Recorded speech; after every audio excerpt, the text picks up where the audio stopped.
Oh. Shit.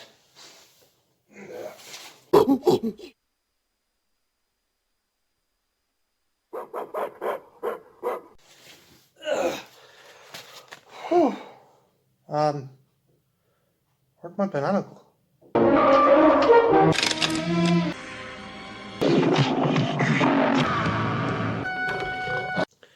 Hey guys, welcome to the second episode of what I call Stop Motion Spectacular, where I look at some of my favourite stop motion movies. And today we are looking at 1973's The Golden Voyage of Sinbad.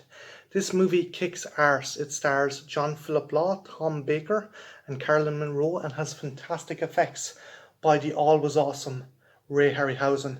Now, full disclosure guys, I actually watched Sinbad, Eye of the Tiger before this movie. And from the offset, I realised one thing.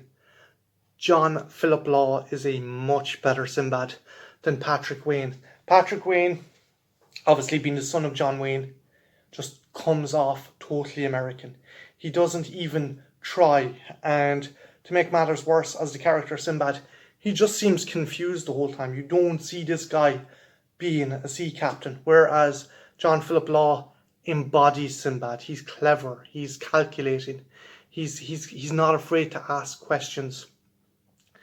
For example, when the kind of masthead or the ship head comes to life and starts attacking the crew, it's Sinbad that knows how to combat it. When they get trapped in a cave, it's Sinbad's kind of intellect that helps them escape.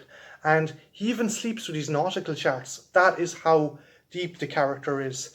And for better or worse, he does put on an accent. He tries to do an Arabic accent, but it comes across more like a kind of Russian Arabic accent, if you know what I mean. But yeah, he gives it a good run, and you can genuinely see him as Sinbad over Patrick Wayne. But the highlight performance of this movie is Tom Baker. Ironically, he wouldn't be the last actor to play the Doctor who features in a Ray Harryhausen Sinbad movie. Patrick Troughton would turn up, I think, 5 years later in Sinbad, the Eye of the Tiger. But a lot of people consider this to be the role that landed him the part of the Doctor in the classic BBC series. He plays Korra, the main antagonist of Sinbad, and he's fantastic. He just oozes kind of menace. And he comes across more like a Hammer villain than a kind of a swashbuckling fantasy villain. He essentially plays this kind of alchemist and wizard who uses his dark magic to kind of bring creatures to life, and he is really kind of sinister. Again, he just comes across more of a Hammer horror villain than an actual kind of swashbuckling fantasy villain. He comes across as someone that you could see as maybe Dracula or something.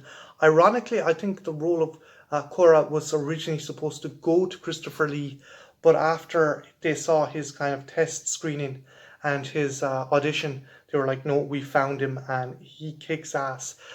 There's a fantastic scene where he's possessed, as I said before, the head of the ship, the kind of the maiden front of the ship comes to life and wreaks havoc on the crew. Now, the effect itself is actually probably the weakest effect, and I'll get into that. But as Baker is controlling it, he's going through these kind of painful kind of movements and motions. And it's not only because he's being attacked by the crew, but because his energy is being drained as he controls this thing. And he fucking sells it so well. There's another scene where he brings to life a creature called a homunculus or homunculi. And like the creature is kind of snarling and sneering at him. And he kind of reminded me of my late grandfather when he was like teasing and playing with his little Shih Tzu dog. He reminded me of that. And he just to go that extra that extra mile when you're against kind of acting against nothing. Essentially, they didn't see the stop motion creatures. They were put in later, but Baker just fucking sells it. Any other notable performances? Carolyn Moore turns up as a damsel in distress, and if her tops were any lower, they would be her underpants. I swear to God, she is just there for TNA. And again, this is 1973, where we're not stretching ourselves for progression, but it's so obvious she's just there to kind of like get the 13 to 19-year-old audience invested in this movie. But I think she either got this gig from either a gravy advert or a rum advert. But yeah, she went from I think starring in adverts to starring on this, and again, very humble beginnings. But she's there for one reason, and that's to get the horny lads into the seats. But the main attraction to this movie is the stop motion, and that's why I'm doing these videos. So there is a number of creatures, the homunculi, these kind of little gargoyle monster creatures. Homunculi kind of means human monkey, but there's nothing very simian like them. They're more like gargoyles. The effect is good. As I said before, where Baker brings one to life and it starts sneering at him and he sneers back is fantastic. And he's like toying with it with the scissors. It's a fantastic sequence. There is the kind of the front of the ship, the maiden kind of head of the ship comes to life and wreaks havoc on the ship. The effects on that I found very joshery and jarring, and again, it wasn't the worst. It's still really good stop motion, but I think it is at the bottom tier of this movie. That would probably be the weakest animation. The strongest animation would definitely be Kali.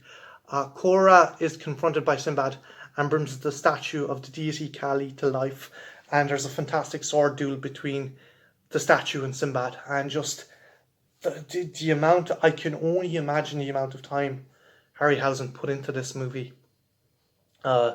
It's spectacular. All the arms moving independently, and before Sinbad enters, he wants to show off to a group of worshippers, these primitive worshippers who've taken him captive, Tom Baker, and he makes it dance, and it's just such a fantastic sequence where it's doing all the kind of head movements and the hand movements, and it's spectacularly animated. The last two creatures to feature in it would be the Griffin and the Cycloptean centaur, and they're pretty cool. I did find that there was a bit of a juttering effect when the centaur would enter the room or when there was a close-up. But again, Harryhausen has a knack for doing kind of creatures with an equine physique really well. I was talking about the Eohippus, and he does give this fantastic kind of this fantastic movement and motion to the centaur. It kind of goes from a trot to a canter, and the way it fights and such. And the other creature, the Griffin, turns up very briefly, and I was impressed by it. At first, our heroes are confronted by the centaur, and this Griffin just comes bombing out of nowhere and fights it. I'm like, why the fuck is this thing here? But Vizier, one of the characters who Sinbad has decided to help, explains that it's a creature sent by the forces of good to fight the forces of evil on their behalf, and it is a really cool fight. And again, it seems to be the case that most of the monsters in these movies have to die, even the good ones, even the hero kind of creatures have to die, which kind of bummed me out. But the fight between the Griffin and the centaur is pretty cool. Again, the actions of the centaur, he essentially kidnaps Carolyn Monroe's character and takes her off, and you don't know whether she's going to be eaten or worse. So, like, again, there are elements to a Hammer horror. Again, I have watched Sinbad, the Eye of the Tiger first, and that seemed like a more jovial affair than this. This felt a lot darker. You could have seen it in the Hammer horror catalogue if it wanted to be, with the likes of 10 million BC. And this is a cool movie. It's a good movie. I think effects wise though, and obviously because it was made 5 years later, Sinbad the Eye of the Tiger has the better effects. But for me, the scene with Kali, the statue, dueling with swords and dancing is fantastic. So If you are a fan of Harryhausen, this is another one to check out. It kicks ass.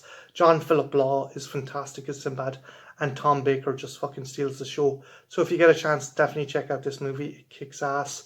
My next movie I'm going to review is Sinbad, Eye of the Tiger. And yeah, so stay tuned for that, and have a good one. Take care. Bye now.